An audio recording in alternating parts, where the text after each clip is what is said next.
It's our brand new opening, everybody. Welcome to Heading Back to the Window with Scott and Scott.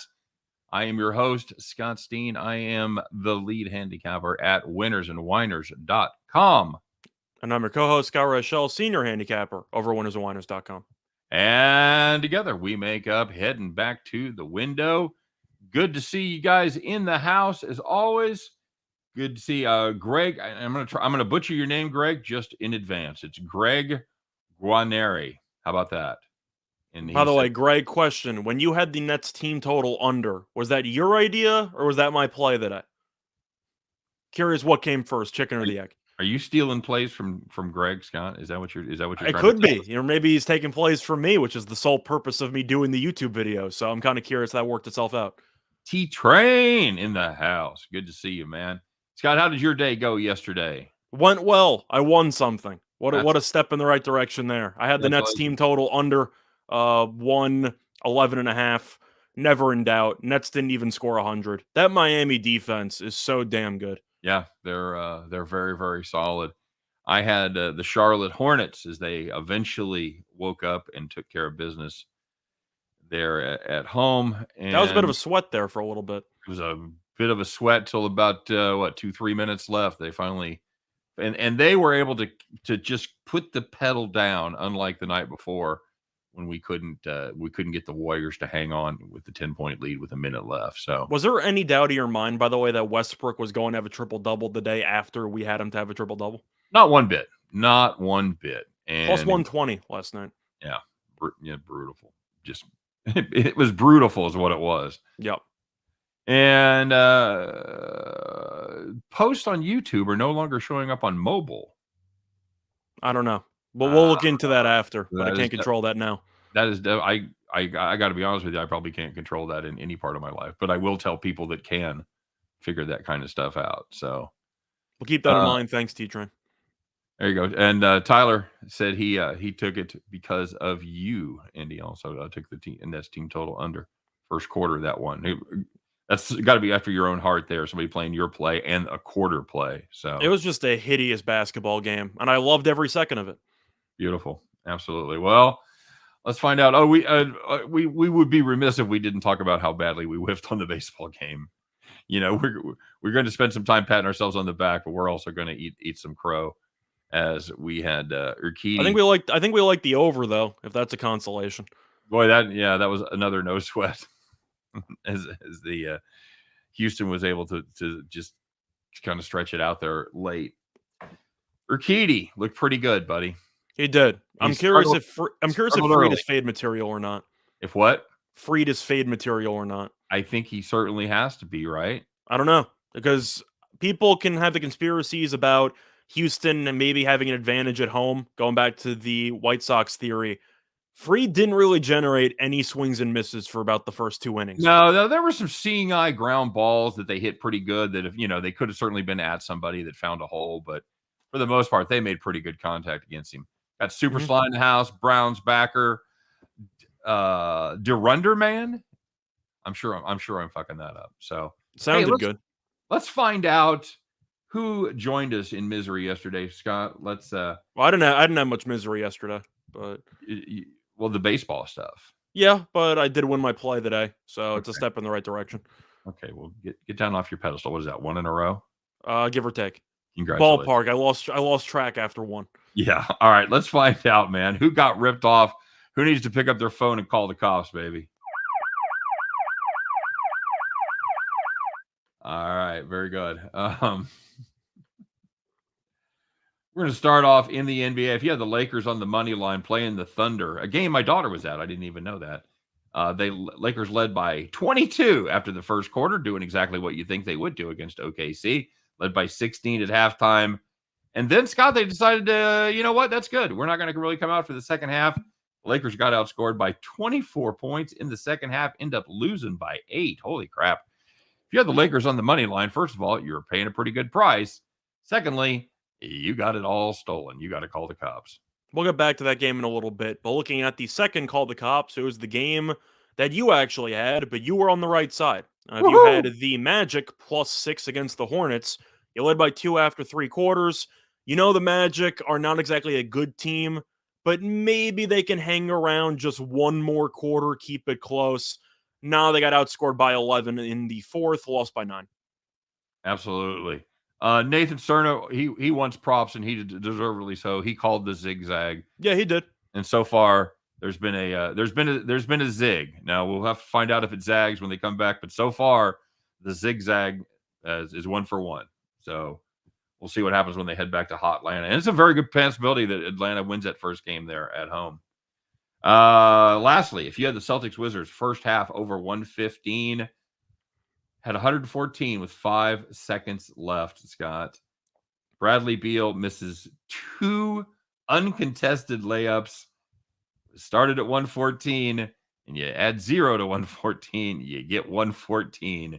Man, if you had over 115 for the first half, pick up Bradley Beal's phone and call the cops. Good Lord. If you didn't actually see that, I recommend it. It was pretty funny because you have Beal, who's averaged 30 plus points per game before, and yet he just couldn't make 2 layups right before the buzzer. And that, of course, knowing Vegas, a play like that, that's usually going to cost somebody some money.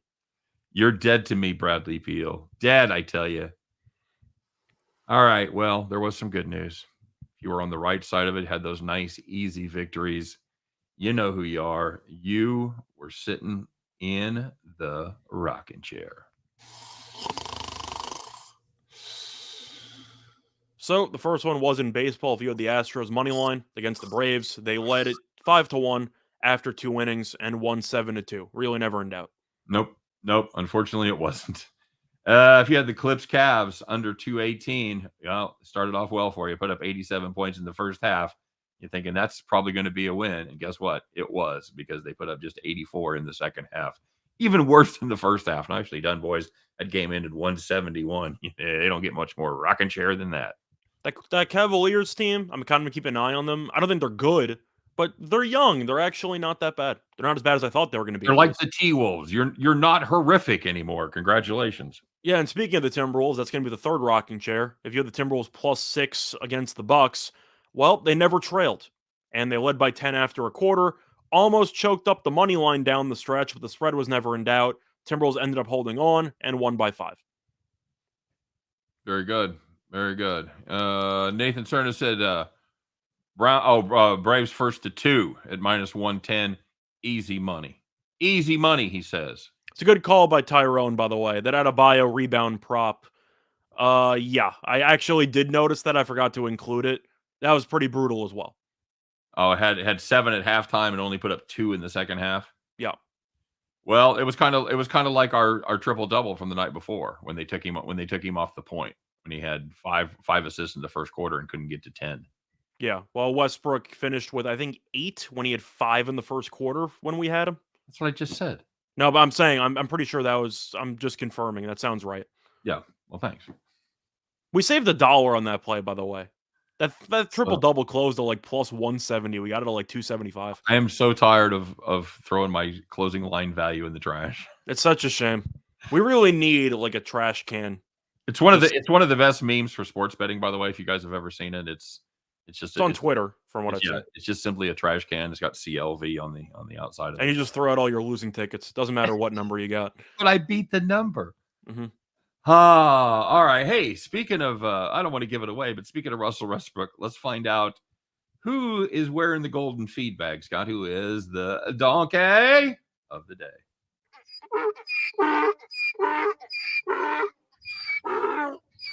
So I assume this isn't going to be because he screwed us out of the triple-double the other night. Is there a new reason that Russ is the donkey of the day, Scott?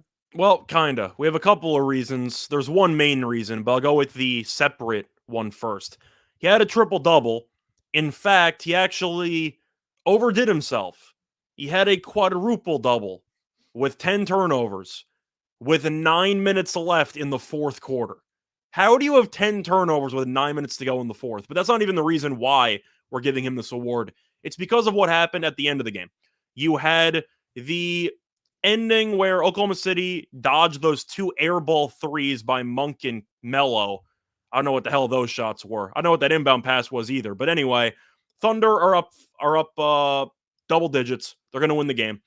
And the Lakers try to inbound the ball under their basket. Game's over. They just inbound the ball. gets stolen at half court, and Baisley decides to dunk the ball. Now, the question remains, what is proper procedure there if you're Oklahoma City? You've just been in an absolute war. Do you dribble the ball out to show sportsmanship, or do you dunk the ball because there's a wide open lane? Now, this ties into our theory about how to avoid certain issues like this, Don't suck. which is don't suck. Because the Lakers should be more concerned, especially Westbrook, should be more concerned with blowing a 26-point lead against the Oklahoma City Thunder than yelling at the guy for dunking the ball after your team blew the game. Plus, truth is, with 2 seconds left or so, whenever he caught it, 5 seconds left, do you think the Lakers foul him at half court? I think they would have. I think there's a very strong possibility that's exactly what happened. So if they would have potentially fouled him, which I think they might have just based on instinct, why can't he dunk the ball? I think that it's really stupid with this. We've been trying to kill each other for the last 2 hours, but now you have to run out the clock. What, are you serious? It's the unwritten rules, buddy. He violated blew the a 26-point lead. Suck it up. Don't suck. Don't stop sucking. Do Congratulations. you have anything you want to add? It's certainly a well-deserved donkey of the day. It's accumulation for me. It really is. I'm just not a Westbrook fan at all. I used to be the biggest Westbrook guy, and then at one point, it just clicked in my head. I just had a moment of clarity, and everything that like the Russell Westbrook haters, started talking about back at the end of his OKC tenure, it all just hit me when I was watching a playoff game. I'm pretty sure they got killed by the Rockets in a series, and I was just watching the game, or maybe it was the Utah series where they lost Donovan Mitchell when he was a rookie.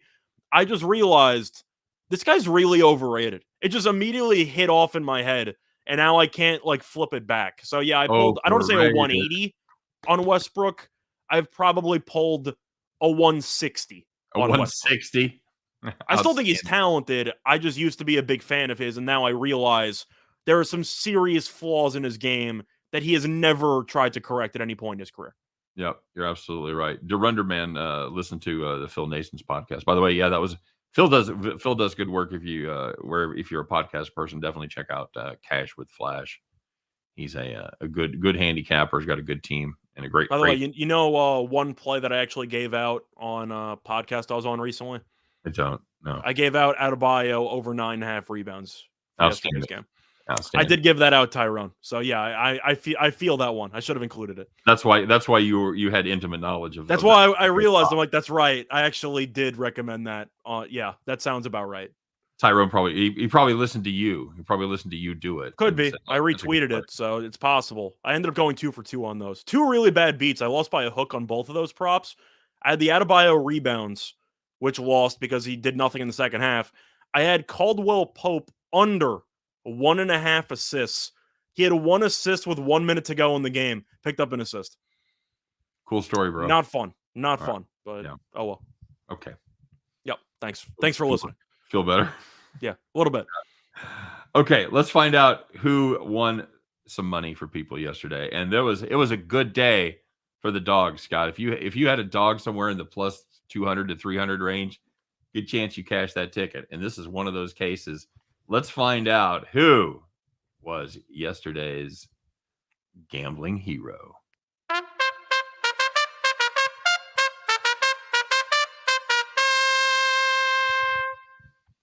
All right, as we talked about, if you had the Sacramento Kings going up against the Suns, you were catching plus 260 on the money line. The Kings had played a tough game, but it looked like they were going to go down to a defeat until Harrison Barnes steps up, hits the game-winning buzzer beater, 3-pointer.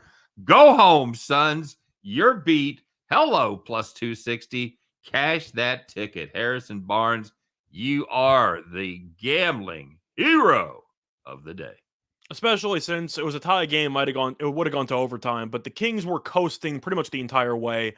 And with Luke Walton as coach, it's never easy. And they're probably going to blow that game in overtime. You sure as hell don't want to give him 5 extra minutes to fuck. You sure don't. So Harrison Barnes probably saved you from a really painful overtime defeat. Harrison Barnes, he probably knew that. He's like, I'm just going to take this shot. He Let's looked get over at this the bench and out of said, here. "Oh hell no," and he just had to end it. Oh, You know, shit. Luke Walton's still there. Yeah. I got dinner reservations in like 20 minutes. I got to hit this. Boom.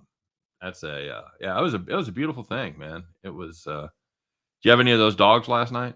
No. The only thing that I said was that I really liked the Heat last night on air, even though the line did drop a little bit from 4.5 to 3.5. I said on air I thought they'd win the game. I had the team total under for the Nets, which also coasted, but the Heat cruised. The Nets, I know, name brand, really, really good.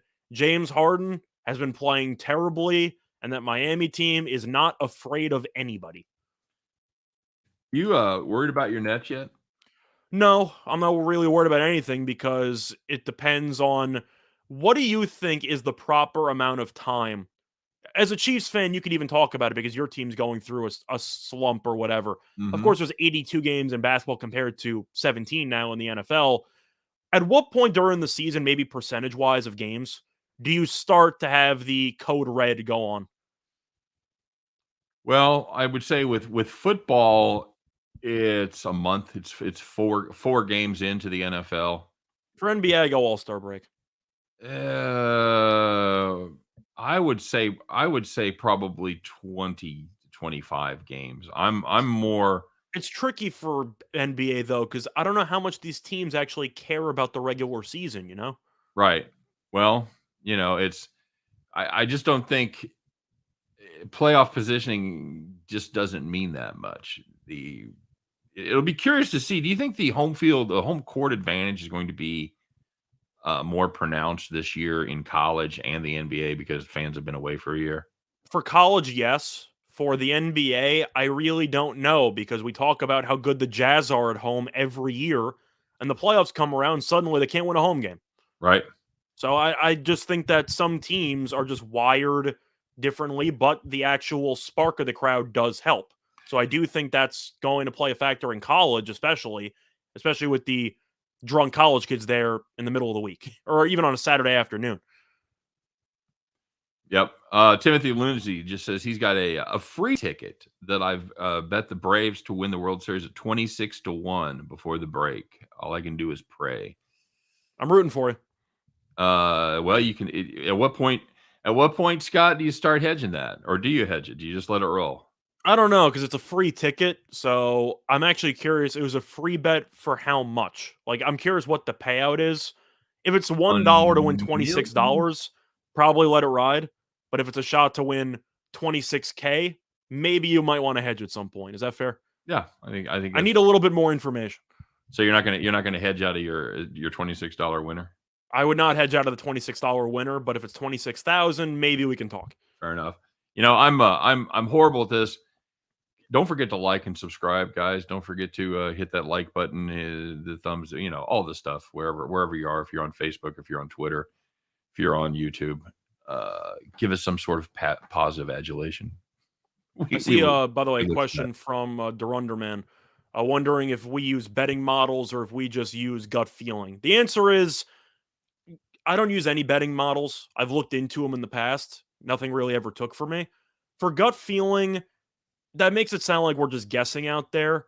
We do the research, we run the stats, we just don't have a statistical model to prove it. But gut feeling isn't, I would say neither out of those two, because the gut feeling might be the confirmation that you trust the actual process you went through to find the play you like. But I speak for both of us.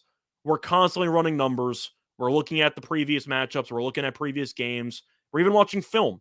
So I don't think gut feeling is the right answer, but I'm definitely not a model guy. Is that fair? Yeah, it is. I tinker with models. I will use them, but I find that some work better than others. And just like anybody that's picking games, they run hot and cold. Hmm? So I've got to make sure, and I've even got one that I've built for the NFL that's kind of a hybrid that I've stolen from other models and kind of put it together. And so yeah, I will do some modeling, but for the most part, I'm gonna trust what I see. I watch a ton of film, especially when it comes to the NFL and college.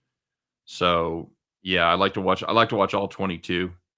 you can learn a lot from that, and you see just how well the defense is playing and how well the guys are running their routes and things like that. So, not much of an answer there. It's kind of an amalgam. I mean, you have to be careful, and I will say this: you have to be careful not to go in when you're handicapping a game.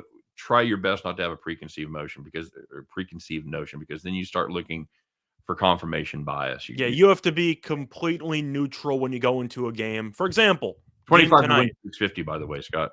If it's a game tonight and you're an Arizona Cardinals fan, you're going to look over and see the Green Bay Packers have no wide receivers. So you're just going to say Arizona has to cover. And then you might actually look through some numbers and maybe the argument might give you a little bit of value on Green Bay, but you're going to be so blinded by your bias that whatever you even look up isn't going to matter because you already have the answer in your head. You're just looking for something that'll confirm what you already think. Is that a fair example? Yes, it is. Jacob Houston has an interesting question, Scott. Do you believe key numbers only apply to the NFL and not college football? I've been having this debate with people in gambling community because I believe there are key numbers in college football, statistically speaking. No, there are no key numbers in college football. You agree with it? You say there's no. That's what he said. You said there are key numbers. He's saying there are no key numbers in college. Okay. Oh no, I disagree with that. There's absolutely key numbers. I think there are, but I think that you can make an argument that key numbers aren't even just for gambling; it's for coaches because they want to go up a certain amount of possessions. I think key numbers exist because some coaches try to strategize accordingly. If you want to kick a field goal on 4th and 1 when you're at the other team's 25 because it puts you up 3 possessions, I do think there are key numbers. Well, sure. That's one example. And I don't want to go down the rabbit hole here, but the one I can never figure out is when a team scores a touchdown, they go to go up 7 late in the game. Why don't you go for 2? I would always go for 2. I think that going from 7 to 9 is significantly more important than going from 7 to 8 because argument is you still have to get the 2-point conversion. Yeah, the other team just went 80 yards on you in 2 minutes. Right. Now, here's the argument of why key numbers don't matter in college football. It's because in conference play you have more haves and have-nots. You have Alabama playing Vanderbilt. So obviously 3, 4, 7, none of those numbers matter. But you're much more likely to have them come into play even in shitty NFL games. If you have the Packers playing the Lions, there's still a good chance that 7's going to come into play, something like that. So, but Jacob just mentioned that his arguments that college games usually don't end with 3 and 7, but there are other key numbers besides 3 and 7. Well, 10, 14. Yeah, 17, that was going to be the other half of my point is you have to extrapolate that out to all your multiples. Yeah. Of 10, 13, 14, 17, 21. It depends how you define a key number. Key numbers aren't just in the single digits. There are a bunch of key numbers in college football, especially because the spreads are so huge. I would definitely agree with the fact that 3, 4, and 7 are not as important in college football as they are in the NFL because yes, but I'm not going to discount all of the other key numbers that exist. Right. He just said the 3 and they hit between they hit 3 and 7 less than 10%. And I do believe that. And yeah, that I believe, but you're talking about 14, 17. If you're laying about 24 points, that's a key number. Sure. So keep that in mind. There's key numbers for totals too. There's weird ones you don't think of like 45, 51. Those are 6 touchdowns and a field goal. Yeah, that's 54 is another key number that you look at for totals. So it's definitely something to factor in. Would you the way that I would quantify it is that I would say key numbers of 3 and 7 are more common and more important in the NFL. But you have to keep in mind the double-digit key numbers a lot more in college football. Is that a fair statement? Yes, absolutely. Nathan Stern said, I'm only betting the 76ers if Embiid is clear and playing. Good luck finding... You might have to wait till the playoffs for that because he's never going to be clear until like 2 hours before a game. Good luck finding that out until 20 minutes before game time. He's still not clear. So keep that in mind. But it goes back to what I said about the Knicks against the Sixers the other day, which is that even if Embiid plays, I think this team could win. But if he doesn't play, you beat a huge line move. So I think there might be value in potentially fading Philly on the overnight if you think there's even a chance Embiid doesn't play. Because even with Embiid, they really haven't looked that good. Right. Somebody wants to know when we put the replay up, it should be up immediately. As soon as it's over, it may take, 5 minutes for everything to kind of catch up? I'm pretty sure, but you'll see it on the subscription feed. It'll say finished streaming X minutes ago, and you could Yep. click it and it should be there. Yep. And I'm gonna be honest. I know this is true because sometimes I forget to push the record button. So I actually have to record it off of the YouTube to put it Mhm. out in podcast form. So Yeah, Nathan Embiid's knees taking a beating. What are they? 5 games into the season? I I mean, don't know. he's injured every year. You know, it is what it is. I wish he was healthy all the time because he's a great basketball player. But some people are made of glass, and you can talk about Anthony Davis being one of those cases who plays through all these injuries most of the time. He hits the ground maybe 9 times per game. Yeah, that's about right. If you watch a Lakers game, he's hitting the ground at least 3 times a quarter. He does spend a lot of time getting banged around, no question. No question about it. Modeling the NBA works fine for me so far, but the NFL is tough, and that's absolutely true. And NFL is the toughest sport to beat. Agreed, Scott? Yeah, I agree with that. I think the best is a mix. Yeah, the most important thing is the games that you want to bet. Yep, Mhm. absolutely true. All right, let's take a look at the. You got a big game tonight. He's had one knee for 3 years. He's used it by now. That's about right. Packers Cardinals. Scooter opened up 3.5. Now 6.5. My God, what a line move. Why is that? There any sevens? I don't see any sevens. I got to assume there's going to be potentially a 7 before five, game time. You? five dimes has a 7 right now. You think there's going to be you think it's going to go 7? Because I feel like the public's going to slam Arizona. Don't you think? My bookie's got a juice 6, buddy. I don't know. I don't know. I don't know that it'll get to 7. I thought, I talked to Phil. Phil thought it would go to 7, 7.5. I'm like, I don't know. Yeah, that's a talk about key numbers. That's a hard mental number to get past on a big game like that. So we'll see. I think if it goes to 7, people are going to absolutely hammer the Packers. That is probably true. I think I thought that's the goal, though, because I thought the point is odds makers are looking for 50-50 action. That's not exactly true anymore. I know that's the story. It's the story that they allegedly don't like to take stances. It's not as common as it used to be. Right. But right. I still think they would like to have near 50-50 action. They've got a lot of risk management guys that are getting paid a lot of money to figure out what games they want to, what ones they want to be evenly divided on, which ones they want to take a position in. So, by the way, Jr., it's not just one wide receiver; it's 3 wide receivers because Devontae's not playing, Lazard's not playing, and Scantling was supposed to potentially come off the IR. He's not for this game, or at least he's going to miss this game. So even though people are talking about Devontae and how he's the one missing, they're missing their top 3 wide receivers. So keep that in mind as to why the line has moved 3 points. I don't know how much Devontae's actually worth. I think he's probably worth 2 and change because Rodgers, we've seen his entire career, can really make stuff up with the local postman. Like, he doesn't really, right? I mean, he just makes stuff up as he goes and somehow manages to win games. Yep. But they're missing so many guys. I agree, T-Train. 7's non-playable for me. It's got to be 6.5. Now, that Rodgers has this weird glitch in his record where he's 6-0 without Adams. What's different about tonight? I'm actually taking Green Bay plus the points. Okay. All right. I'm taking a stance. I feel like it's not even just fading the public who's all over Arizona. I just think that Arizona is also banged up. They're missing J.J. Watt, who's probably out for the year. And I know Watt isn't the same guy he used to be. He's been very good against the run. And I do think that Arizona's run defense is suspect. I think Aaron Jones is going to have a good game. Now, it depends on what you think LaFleur is going to do from a game planning perspective. I'm expecting a bunch of 2 tight end sets. I'm assuming you'll see a lot of handoffs, Aaron Jones getting involved in the actual passing game. But it mostly comes down to the fact that maybe it's just me. I'm terrified of laying 6.5 against Aaron Rodgers.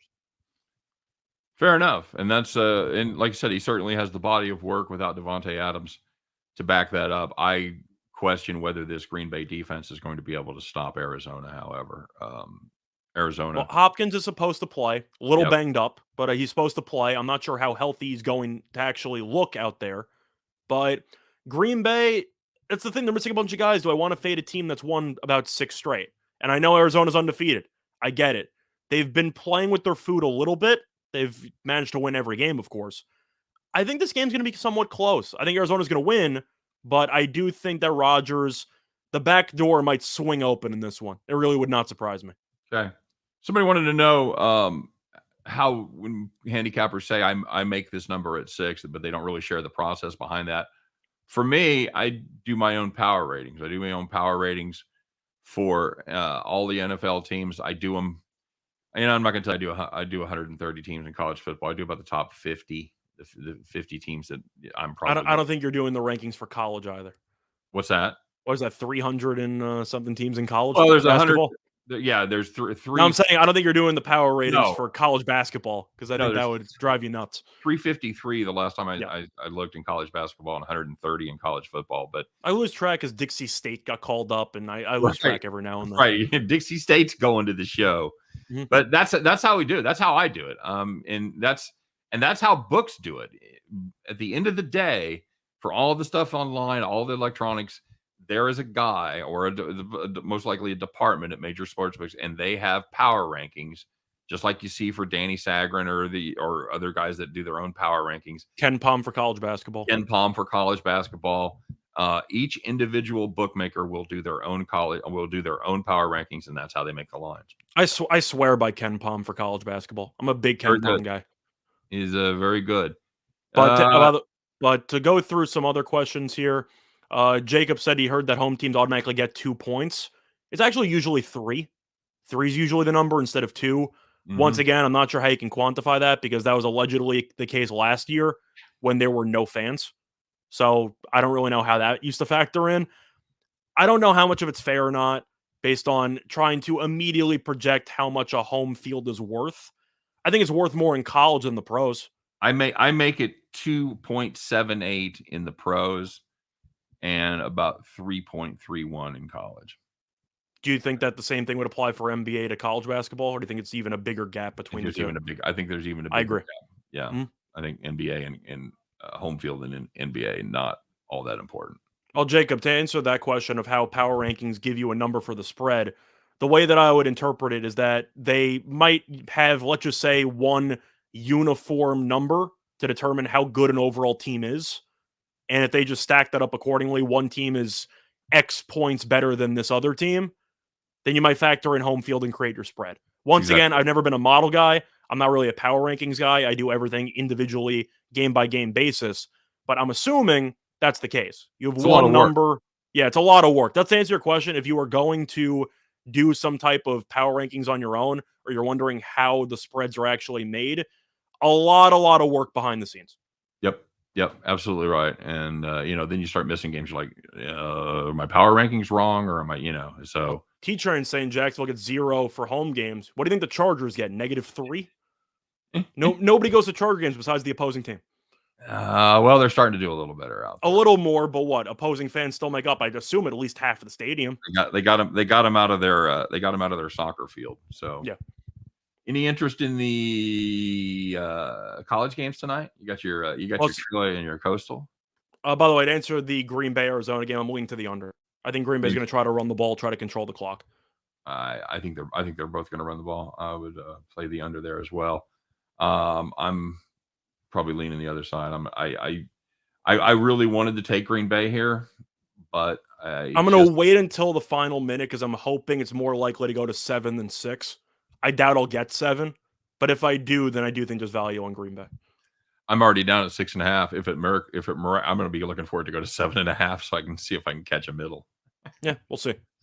Troy and Coastal off that disappointing loss at App State. Do they come out with fire in their eye, buddy? Maybe. You? Okay, good answer. The number's gone from 18 to 17. There's money coming in on Troy. Well, the weather is atrocious. So the question you have to ask is, do you really want to lay 17, 18 points in what should be terrible weather? No. I do not.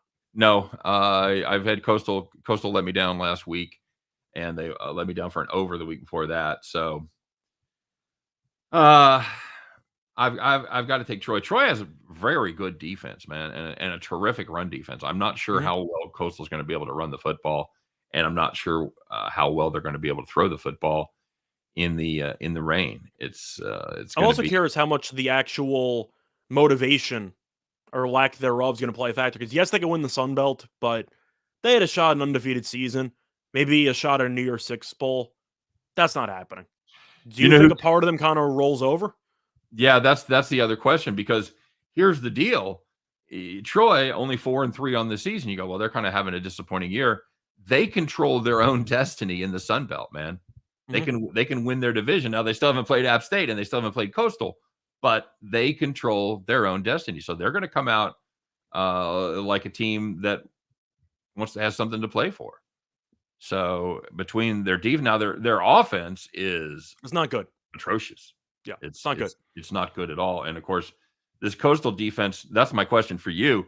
They were ripped apart last week by App State, both throwing the ball and running the ball. Did they plug those holes, or was that just a case of App State having superior personnel on that night? Or is it a case where there really is a problem that Troy's going to be able to exploit? Well, I do think that App State's clearly the more talented offensive team compared to Troy's. I think Coastal's defense will look better. The secondary hasn't looked great for Coastal, but I do think the bad weather will help take care of that. At the end of the day, I like the under in that game because of the weather. So if I think it's going to be a low-scoring, hideous game, I'm not laying 17. Yeah, agreed. And somebody says something about playing a teaser with the Packers. I think that's a real teasable number if you're a Cardinals fan. If you want to tease it down to a half.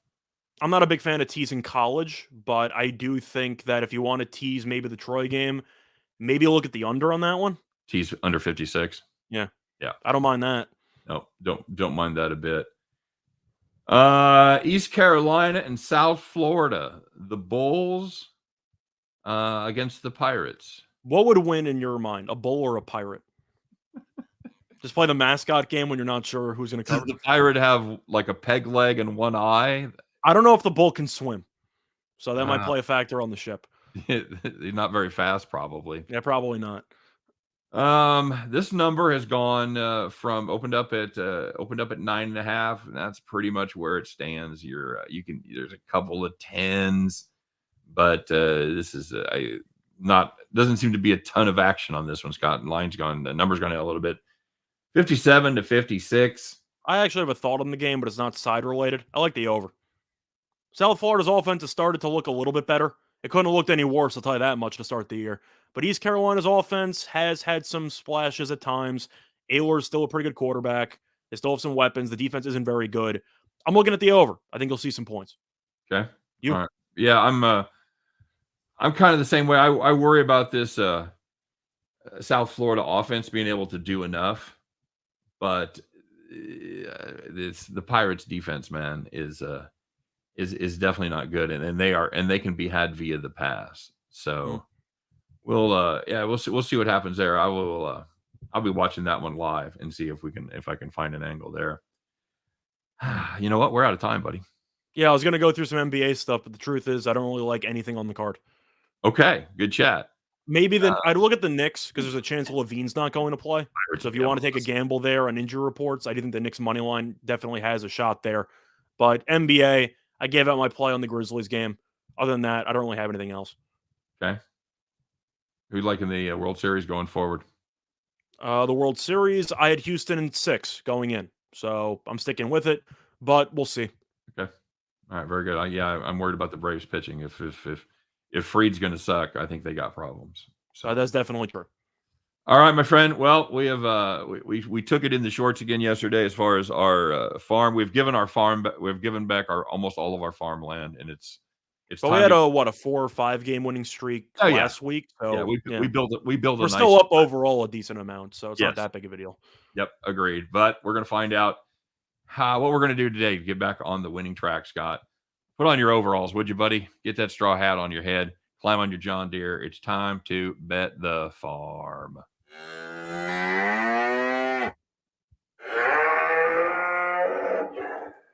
So for this, we're digging deep. Yep, for this one, we're going to be looking at the NFL game, and we like a player prop. And it's going to be on Green Bay Packers tight end Mercedes Lewis over 17.5 receiving yards at minus 120 on DraftKings. We mentioned it during the game breakdown. Packers missing basically every receiver you've ever heard of.